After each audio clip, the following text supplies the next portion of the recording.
जब मैं 4 साल का था तो मुझे लगता था कि मेरा अब्बू दुनिया के सबसे बेहतरीन इंसान है। जब 6 साल का हुआ तो मुझे यकीन था कि अब्बू सब कुछ जानते हैं, उन्हें हर चीज़ का इल्म है। जब 10 साल का हुआ तो मुझे लगता था कि अब्बू अच्छे तो हैं, बस ज़रा गुस्से के तेज हैं। जब 12 साल का हुआ तो सोचा शायद अब अब्बू पहले जैसे नहीं रहे। जब 14 साल का हुआ तो अब्बू मुझे अब बहुत पुराने ख्यालात के लगने लगे। जब 16 साल का हुआ तो सोचा अब्बू को आज के दौर का क्या पता, उन्हें कुछ भी इल्म नहीं। जब 18 साल का हुआ तो दिल में ख्याल आया अब्बू में अब बर्दाश्त बिल्कुल भी नहीं रही। और जब 20 साल का हुआ तो मुझे ये लगा कि अब्बू के साथ रहना मुश्किल तरीन काम है। और हैरत होती थी मुझे अम्मी पे कि अम्मी बेचारी कैसे निभाती रही।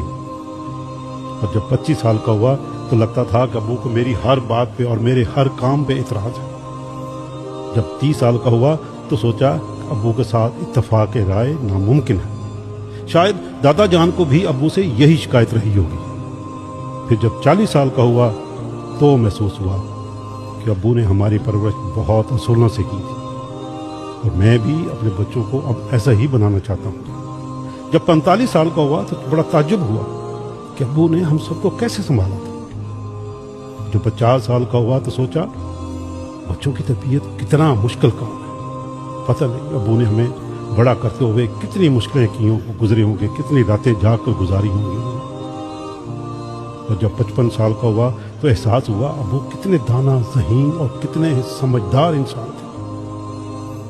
और जब 60 साल का हुआ तो दिल से निकला अब्बू वाकई सबसे अच्छे थे। दोस्तों 56 साल लग गए लेकिन ज़िंदगी ने घुमा के वहीं ला खड़ा किया जहाँ से सफ़र शुरू हुआ था कि मेरे अब्बू सबसे बेहतरीन है। दोस्तों आइए जब तक हमारे माँ बाप जिंदा हैं उनसे मोहब्बत करें, उनकी खिदमत करें, दिल दुखाने वाले ना बने। ये वक्त बहुत बेरहम है, कल को सिर्फ यादें रह जाएंगी।